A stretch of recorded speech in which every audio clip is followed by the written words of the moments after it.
नमस्कार। स्वागत है मोमल एकेडमी सिक्कर में।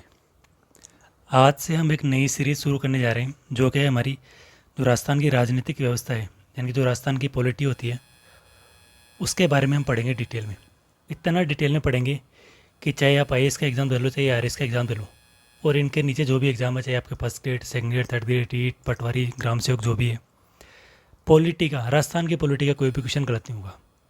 और जो क्लास होगी पूरे डायग्राम के साथ होगी, फ्लो चार्ट बना हुआ होगा, और जो भी चीज़ें याद हो सकती है ना वो आपको पूरी क्लास में याद हो जाएगी। दूसरे जो भी एग्ज़ाम में पुराने क्वेश्चन आए हुए इंपॉर्टेंट, वो सारे क्वेश्चन भी मैं आपको इसी क्लास में बता दूंगा। तो शुरू करते हैं हमारी क्लास आज की। आज का हमारा जो टॉपिक है वो है राज्यपाल। तो राजस्थान की पॉलिटी की शुरुआत यहीं से होती है। तो जैसे मैं थोड़ा सा बता दूँ, राजस्थान की पॉलिटी में आपको जैसे राज्यपाल पढ़ेंगे, मुख्यमंत्री पढ़ेंगे, उसके बाद में आपको जो जिला प्रशासन वो होता है वो पढ़ेंगे, फिर आपको विधानसभा होती है वो पढ़ेंगे, उसके बाद में जो ग्राम पंचायतें होती हैं, जो नगर पालिकाएँ होती हैं उनके बारे में, उसके अलावा जो राज्य में जो भी आयोग होते हैं, जैसे आरपीएससी हो गया, आपके मानवाधिकार आयोग हो गया, लोकायुक्त हो गया, सूचना आयोग हो गया, या फिर ये जो भी है ना, इनके बारे में चर्चा करेंगे इसके अंदर। सारे के सारे आपको बिल्कुल डायग्राम और फ्लो चार्ट से समझेंगे। आज का पहला टॉपिक है राज्यपाल। देखो, बाकी कोचिंग में क्या होता है कि सीधा राज्यपाल आया, इस अनुच्छेद थे उन अनुच्छेद तक यह करता है वो करता है, सब बकवास, कोई मतलब नहीं है ऐसा पढ़ने का। जो चीज़ पढ़ रहे हो उसका पता होना चाहिए कि क्यों पढ़ रहे हो, रीज़न तो वो देखते हैं क्या होता है। राज्यपाल का पोस्ट बना ही क्यों? जब राज्य में काम करने के लिए मुख्यमंत्री है, और जब हम पता भी है कि सारे काम मुख्यमंत्री खुद ही करता है और मंत्रिपरिषद करती है, तो फिर राज्यपाल का काम क्या है वहाँ पर? इसका रीज़न देखो क्या होता है।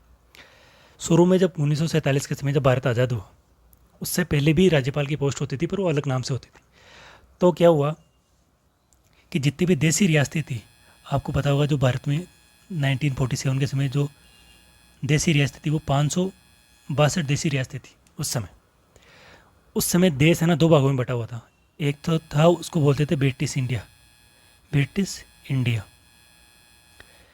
ब्रिटिश इंडिया वो इंडिया था जहाँ पर अंग्रेज़ों का सीधा अधिकार था। जैसे जैसे बात करें, बॉम्बे हो गया, आपके मद्रास हो गया, कलकत्ता हो गया, बिहार हो गया, दिल्ली हो गया, आपके इन जगहों पर अंग्रेज़ों का सीधा अधिकार था, यानी कि सीधा अंग्रेज यहाँ पे राज करते थे। दूसरा जो इंडिया था वो था देसी रियासतें। देसी रियासतें वो थी जहाँ पर राजा महाराजा राज करते थे, जहाँ पर राजाओं का शासन था, लेकिन वो थे अंग्रेज़ों के अधीन ही, लेकिन सीधा अंग्रेज़ों का उतना हस्तक्षेप होता नहीं था, कागजों के हिसाब से तो बाकी होता बहुत था। तो ब्रिटिश इंडिया था और देसी रियासतें थी। जब 1947 में जब भारत आज़ाद हुआ और जो ब्रिटिश पार्लियामेंट है उसने जो कानून पास करा, तो उसमें एक क्लोज उसने ये जोड़ा कि जो भी देसी रियासतें हैं, देसी रियासतों के साथ ब्रिटिश क्राउन, यानी जो वहाँ का जो राजा है, उसने जो भी संध्या करी है वो भी संध्या ख़त्म की जाती है, और देसी रियासतों को छूट होगी कि या तो वो भारत में मिल जाए, या फिर वो पाकिस्तान में मिल जाए, या फिर वो चाहे तो खुद को स्वतंत्र भी रख सकती है। ठीक है, यहाँ तक समझ आ गया होगा कि जब ब्रिटिश पार्लियामेंट ने भारत को आज़ाद करने के लिए कानून पास करा, तो उसमें उसने ये क्लोज जोड़ा कि जो देसी रियासतें हैं वो स्वतंत्र होने के बाद में या तो भारत में मिल जाए, या पाकिस्तान में मिल जाए, या फिर खुद का स्वतंत्र अस्तित्व भी बना के रख सकती है। अब बोले स्वतंत्र अस्तित्व कैसे? वो देखो, आज़ादी से पहले क्या था कि जो देसी रियासतें थी, जैसे मान लो आपके अपन राजस्थान की करें बात, तो मेवाड़ हो गया, आपके मारवाड़ हो गया, तो हर देसी रियासत अपनी आप में एक देश थी। जैसे मारवाड़ है तो मारवाड़ का खुद का झंडा होगा, मारवाड़ की खुद की सेना होगी। ये जो भारत आज दिख रहा है, उस समय ऐसा नहीं था। जैसे आज तो बात करें तो ये पूरा एरिया है जो भी है, ये पूरा भारत बोल देते हैं इसको। उस समय जैसे मेवाड़ था यहाँ पर, तो मेवाड़ अपने आप ही एक अलग देश था, मारवाड़ था वो अपने आप में अलग देश था, जयपुर रियासत थी वो अपने आप में अलग देश थी, यानी हर रियासत अपने आप में एक अलग देश थी। तो जब एकीकरण हुआ, जब देसी रियासतों जो 562 रियासतें थी उनको जो भारत में मिलाने की बात आई, तो करना क्या था, मेवाड़ नामक देश को भारत नामक देश में मिलाना है, मारवाड़ नामक देश को भारत नामक देश में मिलाना है, ये था। तो इसलिए जब अंग्रेज़ों ने वो कानून पास करा तो कहा कि जो देसी रियासतें खुद को स्वतंत्र रखना चाहती है, यानी कि जो अपने आप में देश बने रहना चाहती है, तो वो क्या वो भी कर सकती है। पाकिस्तान में मिलना चाहो तो पाकिस्तान में मिल सकते हो आप, और भारत में मिलना चाहो तो भारत में भी मिल सकते हो। यहाँ तक तो आपको समझ में आ गया होगा। अब राज्यपाल का पद कैसे है उसकी बात कर रहे हैं अपन। इसके बाद में क्या हुआ, जब 47 में आज़ादी मिल गई, तो आज़ादी के समय एक विभाग बनाया गया, उसका नाम था रियासती विभाग। रियासती विभाग, इस रियासती विभाग का जो अध्यक्ष था, यानी कि जो प्रमुख बनाया गया था, वो बनाया गया था सरदार पटेल को। और इसका जो सचिव बनाया गया था, सचिव बनाया गया था वीपी मेनन को। इन दोनों का काम क्या था? इन दोनों का काम था कि जो 562 रियासतें हैं उनका भारत में विलय हो जाए। उनका काम ये था। आपको पता पाकिस्तान भी बन गया था उसमें। तो पाकिस्तान ही चाहता था कि जो 562 रियासतें हैं वो पाकिस्तान में मिल जाए, और भारत चाहता था कि हमारे अंदर मिल जाए। और कुछ देसी रियासतें ऐसी भी थी जो ये चाहती थी कि ना तो हम पाकिस्तान में मिलेंगे, ना ही भारत में मिलेंगे, हम तो खुद स्वतंत्र रहेंगे, यानी हमारा खुद का अपना एक देश होगा। वो कौन सी रियासतें थी वो भी बताऊंगा कि मैं। अब आगे क्या हुआ? जब रियासती विभाग की स्थापना होगी तो सरदार पटेल ने और वीपी मेनन ने 2 लेटर तैयार किए। वो जो 2 लेटर थे उनमें एक का नाम था, इनका नाम जो है ना इंग्लिश में याद करना आपको, इंस्ट्रूमेंट ऑफ एक्सेशन। एक का नाम तो ये था। दूसरे का नाम था stand steel agreement. Stand steel agreement. इनमें क्या था? ये 2 लेटर तैयार किए, इनको बोलते हैं अपन विलय पत्र बोलते हैं सीधी भाषा में। ये विलय पत्र तैयार किए। विलय पत्र में क्या था? पहला था इंस्ट्रूमेंट ऑफ एक्सेशन। एक्सेशन का मतलब था भाई आप समायोजित हो हमारे अंदर। भाई आप है ना अपने राज्य का हमारे अंदर समायोजन कर दो, हमारे अंदर मिला दो। किसको? अपनी रियासत को। तो जो देसी रियासत अपनी रियासत का विलय भारत में करना चाहती है वो तो इंस्ट्रूमेंट ऑफ एक्सेशन पे साइन कर दे, यानी इस वाले लेटर पे साइन कर देगी जो भारत में विलय चाहती है। और जो देसी रियासत खुद का स्वतंत्र अस्तित्व बनाए रखना चाहती है वो स्टैंड स्टील एग्रीमेंट पे साइन कर दे। स्टैंड स्टील मतलब जहाँ हो वैसे रह जाओ, यानी कि जैसी रियासत आपकी वही रह जाओ, ना भारत में जा रहे हो ना पाकिस्तान में जा रहे हो। तो जो इंस्ट्रूमेंट ऑफ एक्सेशन था यानी जो विलय पत्र था, यानी जो रियासत भारत में मिलना चाह रही थी वो तो इस पर साइन करेगी। और इस पर साइन करने वाली जो पहली रियासत थी पूरे भारत में वो थी आपके बीकानेर रियासत। बीकानेर रियासत ने 7 जुलाई को इसके ऊपर साइन कर दिए थे। शासक था उस समय शार्दुल सिंह। ये हो गया। उसके बाद में बहुत सारी रियासतें थी जिन्होंने नहीं भी करे। उसके बाद जैसे जो भी काम था हो गया था। और जो रियासती विभाग था उसने लक्ष्य रखा था कि जो 15 अगस्त है उससे पहले पहले ये जो विलय करने का जो काम है रियासतों को वो अपना कंप्लीट हो जाना चाहिए। अब भाई ये बताओ, आप अगर आप किसी देश के मालिक हो, आपकी कोई रियासत है, आपको किसी दूसरे देश में मिलाओगे, मेरे को क्या फ़ायदा है? अब बात आ गई फ़ायदे की। जब फ़ायदे की बात आई तो राजाओं ने पूछा कि ठीक है भाई हम अपनी रियासत का विलय आपके जो भारत राज्य है उसमें कर तो देंगे, लेकिन हमें क्या फ़ायदा है? जब फ़ायदे की बात आई तो जो देसी रियासतें थी उनको कुछ रियायतें दी गई। रियायतें दी गई जैसे कि भाई आपकी है ना खुद की जो राज्य है उसकी सेना खुद की होगी आपकी। इसके अलावा जो शासन है उस शासन में आपको 3 मुद्दे भारत को सौंपने होंगे। 3 मुद्दे कौन से? एक तो संचार वाला जो टेलीकम्युनिकेशन होता है वो, एक रक्षा वाला, और ये आपके विदेश मामले। उन देसी रियासतों को कहा गया कि इन 3 मामलों को छोड़कर, कौन से 3 मामले?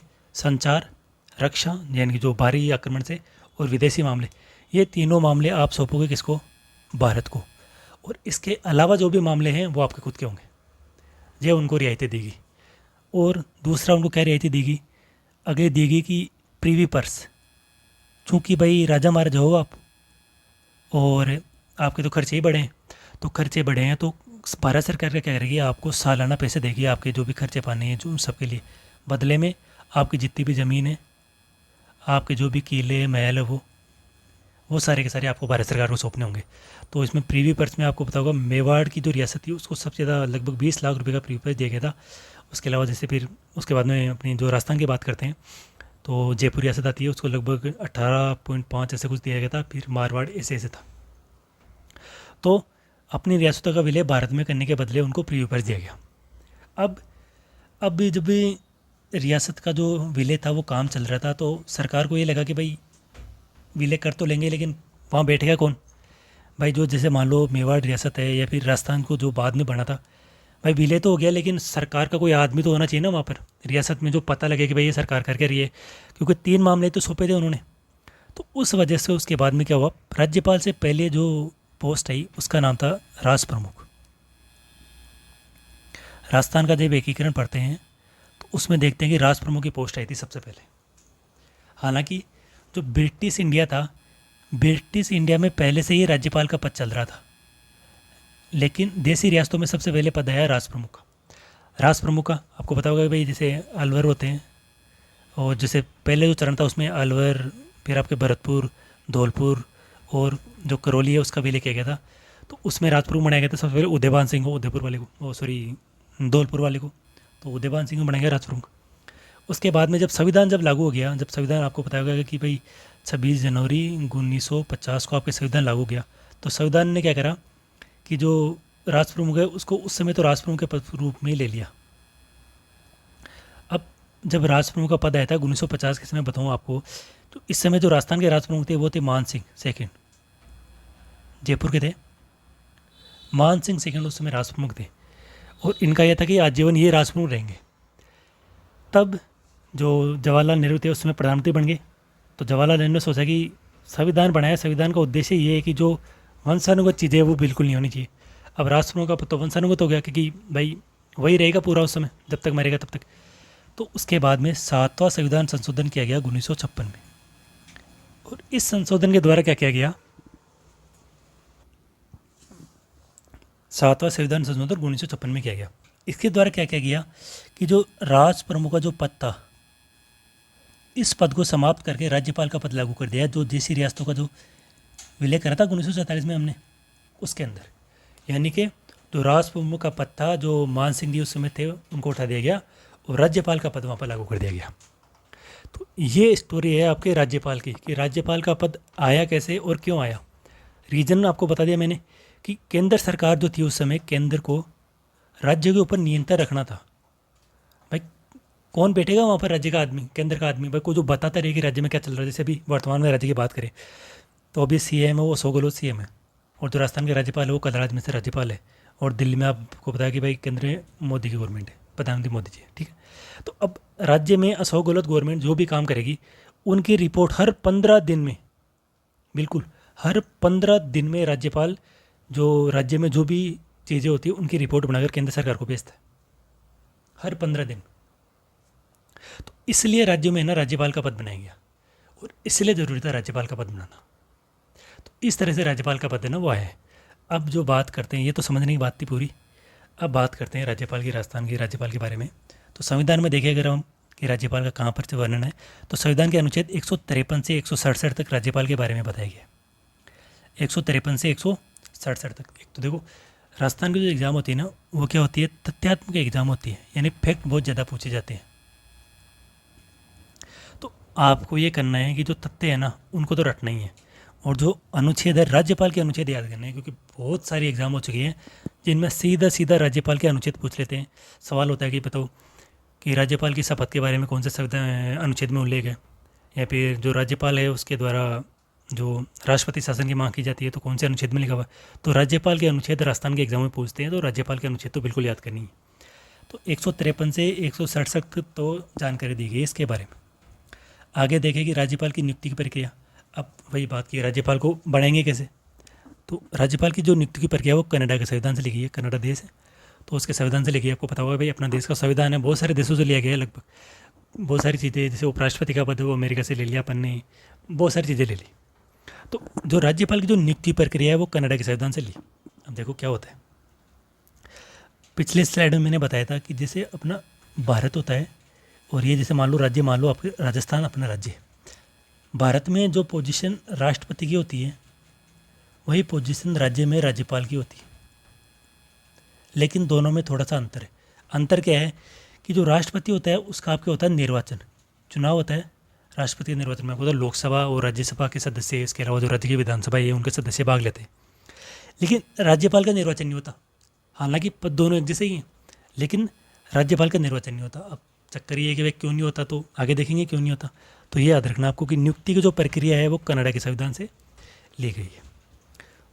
आगे राज्यों में राज्यपाल की आवश्यकता क्यों है, तो देखो एक तो केंद्र का राज्यों पर सीधा नियंत्रण होता है, मैंने बता दिया, हर 15 दिन में रिपोर्ट भेजेगा कि राज्य क्या कर रहे हैं। दूसरा प्रशासनिक सुविधा की दृष्टि से उपयोगी। भाई क्यों उपयोगी है मैं बताऊंगा आपको। जैसे भाई राज्य में जब विषम परिस्थिति हो जाती है, जब जैसे मान लो मुख्यमंत्री की नियुक्ति करनी हो, मुख्यमंत्री को उठाना हो, विधानसभा को भंग करना हो, विधानसभा की बैठक बुलानी हो, तो क्या प्रशासनिक दृष्टि से सरल काम हो जाता है कि केंद्र ने अपने एक आदमी वहाँ पर बिठा दिया। आगे देखें तो अपन 153 से स्टार्ट था। पहला देखो अपने अनुच्छेद 153 है, उसमें क्या कहता है। 153 कहता है एक राज्य का एक राज्यपाल होगा। ये लिखा हुआ आपके मूल संविधान में। मूल संविधान मतलब जो 26 जनवरी 1950 को लागू हुआ था उसमें ये लिख दिया उन्होंने, संविधान बनाने वालों ने, कि भाई एक राज्य का एक ही राज्यपाल होगा। मान लो अभी वर्तमान समय में जितने भी 28 राज्य 29 राज्य हैं, हर में एक एक राज्यपाल बिठा दो आप, तो उसके बाद में जब ये लगा कि यार एक राज्य में एक राज्यपाल होना तो पॉसिबल नहीं है, तो फिर 7वां संविधान संशोधन किया 1956 में, और उसमें क्या इस लाइन को चेंज करा गया और इसको लिखा एक व्यक्ति एक से अधिक राज्यों का राज्यपाल भी हो सकता है। एक व्यक्ति है उसको एक से अधिक राज्य का राज्यपाल भी बना सकते हैं। जैसे अभी कोई व्यक्ति है वो राजस्थान का राज्यपाल है, उसको ना गुजरात का राज्यपाल भी बना सकते हैं, उसको अपन मध्य प्रदेश का राज्यपाल भी बना सकते हैं। यानी एक ही व्यक्ति को 3 राज्यों का भार भी सौंप सकते हैं। ये कब हुआ? 7वां संविधान संशोधन 1956 की जो परिवर्तन करा, जो संशोधन करा, उसके द्वारा ये हुआ है। अगर ये नहीं होता तो क्या होता? अगर ये नहीं होता तो क्या होता? एक राज्य में एक ही राज्यपाल होता है, यानी राजस्थान के अलग राज्यपाल, गुजरात का अलग राज्यपाल और मध्य प्रदेश का अलग राज्यपाल। लेकिन अभी क्या हो सकता है? एक व्यक्ति एक से अधिक राज्यों का राज्यपाल हो सकता है। तो 153 में क्या हो गया? एक राज्य का एक राज्यपाल होगा, और संशोधन तो था वो मैंने आपको बता दिया। उसके बाद में देखिए अनुच्छेद 154 में क्या कहते हैं? कार्यकारी शक्तियाँ। कार्यकारी शक्तियों को अगर मैं इंग्लिश में बात करूँ तो इनको बोलते हैं एग्जीक्यूटिव पावर। एग्जीक्यूटिव पावर, कार्यकारी शक्तियाँ मतलब क्या होता है? कार्यकारी का मतलब है, समझो सिंपल जो काम होते हैं गवर्नमेंट के, वो कार्यकारी शक्तियों के अंदर आते हैं। जैसे अब जो कार्यकारी शक्तियों क्या कहा कि राज्य की समस्त कार्यपालिका संबंधी शक्तियाँ राज्यपाल में निहित है। यानी कि राज्य में जितने भी काम करने की जितनी भी पावर है वो सारी राज्यपाल में निहित है। सेम टू सेम केंद्र में होता है। केंद्र की सरकार के पास जितनी भी कार्यकारी शक्तियाँ होती है वो किस में निहित होगी? राष्ट्रपति में। मैंने पहले बताया कि जैसे केंद्र में राष्ट्रपति है वैसे राज्य में राज्यपाल है, थोड़े से अंतर के अलावा। तो राज्य की समस्त कार्यकारी शक्तियाँ किस में निहित होती है? राज्यपाल में होती है। उनका प्रयोग वह अपने अधीनस्थों के माध्यम से संविधान के अनुरूप करता है। अपने अधीनस्थों के माध्यम से करता है। देखो, अगर ये लाइन लिखी हुई होती केवल संविधान में तो सारी पावर राज्यपाल के पास होती, लेकिन अगर ये लाइन लिख दी बाद में कि अपने अधीनस्थों के माध्यम से संविधान के अनुरूप करता है, तो इसके अधीनस्थ कौन होंगे? इसके अधीनस्थ होंगे आपके मुख्यमंत्री और प्लस आपकी होगी मंत्री परिषद। यानी कि क्या हो गया कि इन शक्तियों का उपयोग वह मुख्यमंत्री और मंत्री परिषद की सलाह के हिसाब से करेगा। यानी कि राज्यपाल के पास खुद के पास पावर नहीं है, सारी शक्तियाँ आएंगी मुख्यमंत्री के पास और मंत्री परिषद के पास। वो इनको यूज़ करेगी और राज्यपाल को उसके हिसाब से काम करना ही पड़ेगा। तो 154 में हो गया कार्यकारी शक्तियाँ। सवाल अगर एग्जाम में मान लो आता है कि कौन से अनुच्छेद के अंदर राज्यपाल की कार्यकारी शक्ति के बारे में बताया गया, तो आपका आंसर हो जाएगा अनुच्छेद 154 के अंदर बताया गया। ठीक है, आगे देखते हैं अनुच्छेद 155 क्या कहते हैं? राज्यपाल की नियुक्ति। तो राज्यपाल की नियुक्ति किसके द्वारा की जाती है भाई? तो राज्यपाल की नियुक्ति की जाती है राष्ट्रपति के द्वारा। Very important. बच्चों को कन्फ्यूजन होता है कि जैसे भाई केंद्र सरकार के दिन होता है तो केंद्र सरकार नियुक्त करती होगी, तो राष्ट्रपति नियुक्त करता है। अब इसमें भी थोड़ा सा जो कन्फ्यूजन है वो क्या है कि राष्ट्रपति, जो आपको पता होगा जी, राष्ट्रपति के पास भी ना खुद की कोई शक्ति नहीं होती है। होता क्या है, राष्ट्रपति जो मंत्रिपरिषद बोलती है वो करता है। तो एग्जाम में अगर सवाल आता है कि राज्यपाल की नियुक्ति किसके द्वारा की जाती है, आंसर होगा राष्ट्रपति के द्वारा। अगर एग्जाम में सवाल आता है राज्यपाल की नियुक्ति राष्ट्रपति के द्वारा किसकी सिफारिश पर की जाती है, तो आ जाएगा केंद्रीय मंत्रिपरिषद की सिफारिश पर। होता क्या है, केंद्र की जो मंत्रिपरिषद होती है, जैसे मतलब जो पीएम होता है और इसके अलावा बाकी जो कैबिनेट मंत्री होते हैं जो भी है, वो केंद्रीय मंत्रिपरिषद सिफारिश करती है किसको? राष्ट्रपति को, कि फलाने व्यक्ति को राज्यपाल बनाना है। तो राष्ट्रपति उसका जो नाम का है समन जारी कर देता है, नोटिफिकेशन निकाल देता है उसका कि फलाने व्यक्ति को फलाने राज्य का राज्यपाल बनाया गया। ये होता है। राष्ट्रपति की मनमर्जी नहीं होती, मतलब राष्ट्रपति चाहे यार उस आदमी को राज्यपाल बना दूँ, नहीं, राष्ट्रपति के मन से नहीं होता। वो किसके मन से होता है? केंद्रीय मंत्रिपरिषद के हिसाब से। वो चाहे जिसको बना सकती है, वो जो नाम भेजेगी राष्ट्रपति को उसको बनाना ही पड़ेगा। ये है। तो अगर एग्जाम में सवाल आता है किसके द्वारा नियुक्ति, तो राष्ट्रपति के द्वारा। अनुच्छेद पूछे तो हो गया आपका 155 नंबर का अनुच्छेद। ठीक है, आगे अब थोड़ा सा है ना समझने वाला सवाल है कि राज्यपाल की नियुक्ति हो या निर्वाचन। ये मैंने आपको पहले स्लाइड में बता दिया वैसे कि भाई राज्यपाल को तो ना केंद्र सरकार के द्वारा नियुक्त किया जा रहा है राज्य के अंदर, लेकिन फिर राष्ट्रपति का निर्वाचन क्यों हो रहा है? तो नियुक्ति और निर्वाचन के पक्ष और विपक्ष दोनों में तर्क है।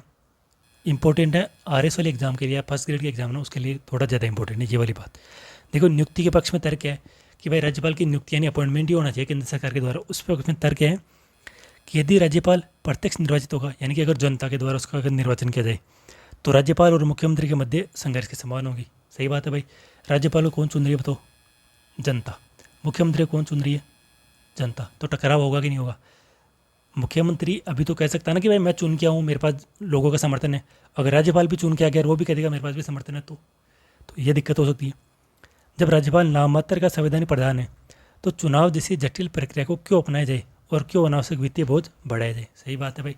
जब बताया कि भाई नामात्र का है, काम क्या था भाई, राज्य पर नियंत्रण रखना है, राज्य को रिपोर्ट, राज्य की रिपोर्ट केंद्र को भेजनी है कि क्या चल रहा है राज्य में। तो जब नामात्र का ये है तो फिर ये चुनाव जैसी जटिल प्रक्रिया क्यों अपनाई। और आपको पता है चुनाव करेंगे तो वित्तीय बोझ बढ़ेगा, खर्चा होगा, तो गवर्नमेंट खर्चा क्यों करेगी। अगला है कि निर्वाचित राज्यपाल स्वाभाविक रूप से किसी दल से जुड़ा होगा। आपको पता है राजस्थान में दलीय व्यवस्था है।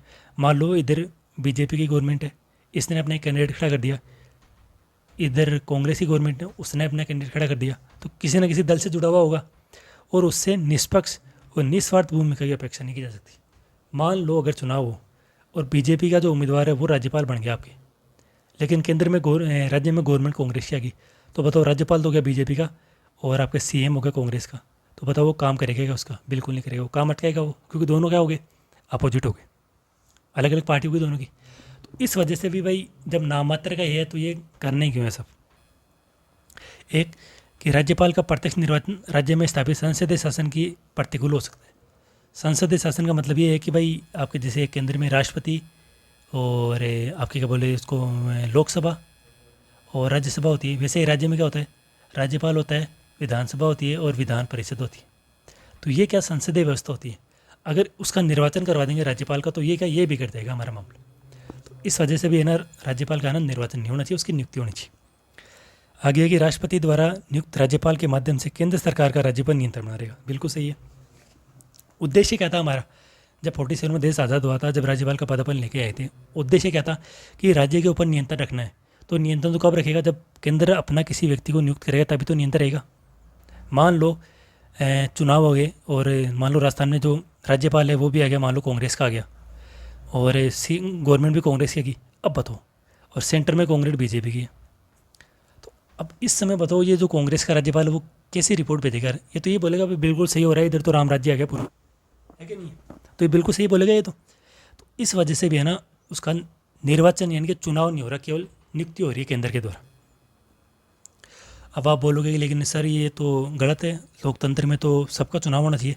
तो चुनाव के पक्ष में क्या बातें हैं उसके, निर्वाचन, भाई निर्वाचन के पक्ष में कौन कौन सी बातें, देखो निर्वाचित राज्यपाल राजकार्य में रुचि लेगा, ताकि नामित राज्यपाल जबकि है ना, जबकि नामित राज्यपाल क्रियाकलापों में रुचि नहीं लेता। बिल्कुल सही बात है। देखो भाई अगर राज्यपाल चुन के आया तो मान लो कल को सीएम कोई फाइल भेज रहा है, मान लो किसी भी चीज़ को लेकर, देखो अभी हाल ही में मुद्दा चल रहा था राइट टू हेल्थ का, राइट टू हेल्थ का था भाई, राजस्थान की गवर्नमेंट चाह रही थी कि सबको जो इलाज है वो फ्री में कर दिया जाए। जो राजस्थान के जितने भी हॉस्पिटल है काफ़ी दिनों तक हड़ताल करी। अब राइट टू हेल्थ का बिल जब राज्यपाल के पास गया, गवर्नर के पास, अब अगर गवर्नर चुन के आता है, सोचो अगर चुनाव के आता है तो वो देखेगा कि यार मुझे भी तो अगली बार चुनने जाना जनता के बीच में, मुझे भी तो वोट मांगने हैं, तो मैं देखूँ तो सही राइट टू हेल्थ का जनता के ऊपर क्या फ़र्क पड़ रहा है, मैं इसको अप्रूव करूँ या ना करूँ। तो ये हो सकता है कि जब चुन के आएगा तो रुचि लेगा कि मेरे पास जो फाइल आ रही है, जो कानून आ रहा है, मैं जिसको मैं साइन करने जा रहा हूँ वो हकीकत में है क्या, जनता के ऊपर उसका क्या प्रभाव पड़ रहा है। क्यों? क्योंकि उसको जनता के द्वारा ही चुन के भेजा जा रहा है राज्यपाल को, अगर उसका चुनाव होता है तो। और जो चुन के नहीं आता वो रुचि नहीं लेता, फाइल आ गई, साइन कर दिए, भेज दिया, बस ये हो जाता है। निर्वाचित राज्यपाल संघीय व्यवस्था के अनुकूल होगा। अब देखो संघीय व्यवस्था कैसे, संघीय व्यवस्था का मतलब ये होता है कि केंद्र और राज्य इन दोनों के बीच में जो शक्तियाँ हैं उनका बंटवारा है, ये होती है संघीय व्यवस्था। संघीय व्यवस्था मतलब ऐसी व्यवस्था जहाँ पर केंद्र और राज्य के बीच में शक्तियों का बंटवारा हो और स्पष्ट बंटवारा हो, तो उस व्यवस्था को संघीय व्यवस्था कहते हैं। जैसे देखो आपको पता होगा संविधान में हमारे 3 जो है लिस्ट दे रखी है। एक लिस्ट होती है केंद्र की, एक होती है राज्य की और एक होती है समवर्ती सूची। केंद्र की जो सूची है उसके अंदर विषय दे रखे हैं, राज्य में विषय हैं और समवर्ती में विषय। जो विषय केंद्र की सूची में दे रखे ना उनके ऊपर कानून बनाने का अधिकार केवल केंद्र को होता है। जैसे मान लो संचार से संबंधित कोई नियम बनाना है, मान लो देश की रक्षा से संबंधित कोई नियम बनाना है, मान लो विदेशी मामलों से संबंधित कोई नियम बनाना है, तो कोई कानून बनाना है, तो ये कानून है ना केवल और केवल केंद्र बना सकता है, राज्य नहीं बना सकता। अगर कल को राजस्थान ये बोल दे, राजस्थान के मुख्यमंत्री अशोक गहलोत बोल दे कि मुझे कानून बनाना है कि जो बॉर्डर पे जो अपनी बीएसएफ की जो आर्मी है ना उसके संबंध में मैं ये नियम बना रहा हूँ, तो बिल्कुल भी नहीं चलेगा वो। क्यों? क्योंकि किसका विषय है वो, केंद्र का विषय।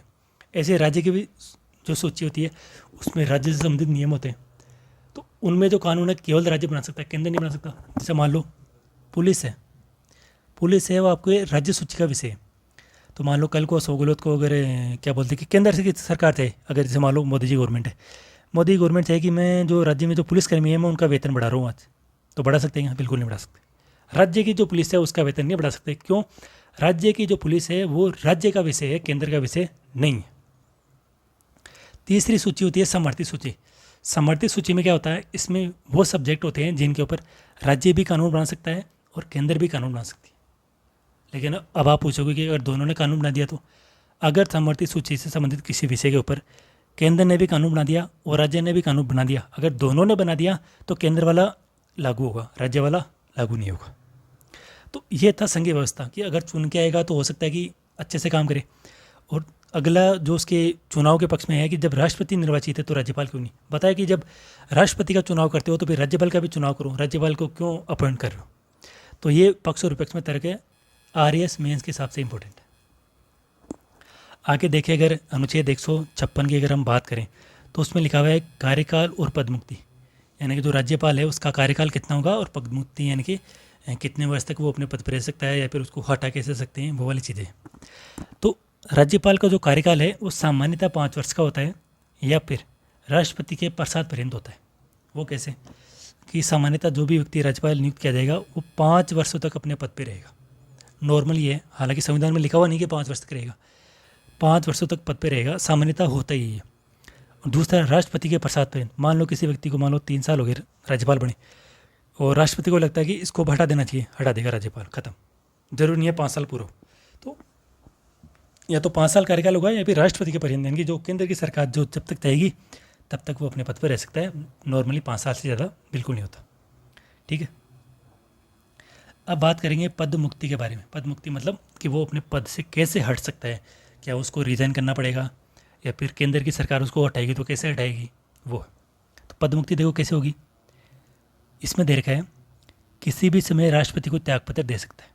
ये लो, जो राज्यपाल है अगर उसको लगता है कि मुझे राज्यपाल अभी नहीं रहना तो अपना त्यागपत्र लिखेगा और राष्ट्रपति के पास भेज देगा कि मैं अपने पद से त्यागपत्र दे रहा हूँ, तो अपने पद से पदमुक्त हो जाएगा। सिंपल। कार्यकाल पूर्ण होने पर जब तक उसका उत्तराधिकारी नियुक्त नहीं होता तब तक पद पर बना रहता है। जैसे मान लो उसका कार्यकाल अपने 5 वर्ष पड़ा, 5 वर्ष का कार्यकाल पूरा हो गया, कार्यकाल तो पूरा हो गया, लेकिन केंद्र सरकार ने अभी तक उसके पद पर उसकी जगह किसी दूसरे को नियुक्त नहीं किया है। तो जब तक केंद्र सरकार किसी दूसरे व्यक्ति को राज्यपाल नियुक्त नहीं कर देती तब तक भी वो अपने पद पर बना रहता है, ताकि जो राजकार्य जो कार्य चल रहे हैं, जो राज्य में जो शासन चल रहा है वो सही तरीके से चलता रहे। अगला है, अचानक राज्यपाल का पद रिक्त होने पर राष्ट्रपति राज्य में व्यवस्था करेगा। अचानक कैसे? मान लो राज्यपाल उसकी मृत्यु होगी, 5 साल भी नहीं हुआ मृत्यु होगी और केंद्र ने अभी तक सोचा भी नहीं कि किसको राज्यपाल नियुक्त करना है, तो अब स्थिति गड़बड़ागी क्योंकि पद पे तो होना चाहिए कोई व्यक्ति। तो उस समय राष्ट्रपति व्यवस्था करेगा। राष्ट्रपति क्या व्यवस्था करेगा? ये क्या राष्ट्रपति ने पहले से व्यवस्था करेगी। राष्ट्रपति ने क्या व्यवस्था करेगी है कि जो आपकी हाई कोर्ट है, हाई कोर्ट का जो मुख्य न्यायाधीश है उसको राज्यपाल की जगह नियुक्त कर दिया जाता है अस्थायी तौर पर, कि वो राज्यपाल के फिर काम करता है। तो अचानक पद रिक्त हो गया तो राष्ट्रपति व्यवस्था करेगा। शेष कार्यकाल के दौरान उसका दूसरे राज्य में स्थानांतरण किया जा सकता है। वो कैसे? शेष कार्यकाल तो मतलब समझो 5 साल कार्यकाल था, दूसरे राज्य में स्थानांतरण ट्रांसफर किया जा सकता है। कैसे? अभी मान लो कोई व्यक्ति राजस्थान का राज्यपाल है और राजस्थान में वो 3 साल रह गया, अब उसका ट्रांसफर कर देंगे गुजरात, केंद्रीय सरकार कर देगी गुजरात। तो बताओ गुजरात में कितने साल रहेगा वो? 2 साल के लिए, क्योंकि टोटल कितना होना चाहिए? 5 साल होना चाहिए टोटल करेगा। तो उसका ट्रांसफर ही राज्यपाल का किया जा सकता है। ठीक है, अगर आगे बात करूं, अचानक राज्यपाल का पद रिक्त होने पर, मैंने बताया तो पिछले आपको भाई, उस राज्य के हाई कोर्ट के मुख्य न्यायाधीश को अस्थायी तौर पर राज्यपाल के पद पर नियुक्त किया जाता है। यानी कि जो वहाँ की हाई कोर्ट है वहाँ का जो मुख्य न्यायाधीश होगा उसको उस पद पर नियुक्त कर दिया जाएगा। और वो कब तक पद पर रहेंगे? जब तक केंद्र सरकार किसी दूसरे व्यक्ति को राज्यपाल नियुक्त नहीं कर देती तब तक वो उस पद के ऊपर रहने वाला है। अब देखो, क्या संविधान में राज्यपाल को पद से हटाने के कारणों का उल्लेख है? अब ऐसे सवाल है ना, first grade, second grade, RS हो गया, उन एग्जामों में काफ़ी पूछे जाते हैं खतरनाक कारण के अंदर, कि अभी अपन ने पढ़ तो लिया कि राज्यपाल ऐसे हटेगा और इतना कार्यकाल होगा, ये सब है, लेकिन क्या संविधान में लिखा हुआ है क्या कि राज्यपाल को पद से हटाएंगे? तो क्यों हटाएंगे, कारण क्या होंगे? भाई कोई भी काम होता है तो कारण तो होता है, तो कौन, यानी कि राज्यपाल ऐसा क्या काम कर दे कि उसको पद से हटाना पड़ जाए? देखो संविधान में क्या लिखा हुआ उसके बारे में वो पूछे। तो संविधान में राज्यपाल को पद से हटाने के कारणों का उल्लेख नहीं है उल्लेख। मतलब संविधान में कहीं भी ये लिखा हुआ नहीं है कि राज्यपाल को कौन कौन सी वजह से आप उसके पद से हटा सकते हो। वो पूरी तरीके से केंद्र सरकार के ऊपर निर्भर करता है। राज्यपाल को पद से हटाना केंद्र सरकार राष्ट्रपति पर निर्भर करता है। तो अगर मान लो किसी सवाल में एग्ज़ाम आता है, किसी एग्ज़ाम में सवाल कि जो राज्यपाल है, राज्यपाल को पद से हटाने का उल्लेख संविधान में दिया गया है, पद से हटाने के कारणों का उल्लेख संविधान में दिया गया है, तो बताओ सही कि गलत है? तो गलत हो जाएगा। नहीं लिखा हुआ संविधान में कि क्यों हटाएंगे उसको। वो केंद्र सरकार के ऊपर है कि वो हटाना चाहती है कि नहीं हटाना चाहती। ठीक है, आज इतनी करते हैं, कल करेंगे अनुच्छेद 157। उम्मीद है वीडियो पसंद आया होगा। आगे की जो क्लास है वो आगे अपलोड करेंगे हम। बाकी अगर जानकारी पसंद आई हो तो चैनल को सब्सक्राइब करें। धन्यवाद।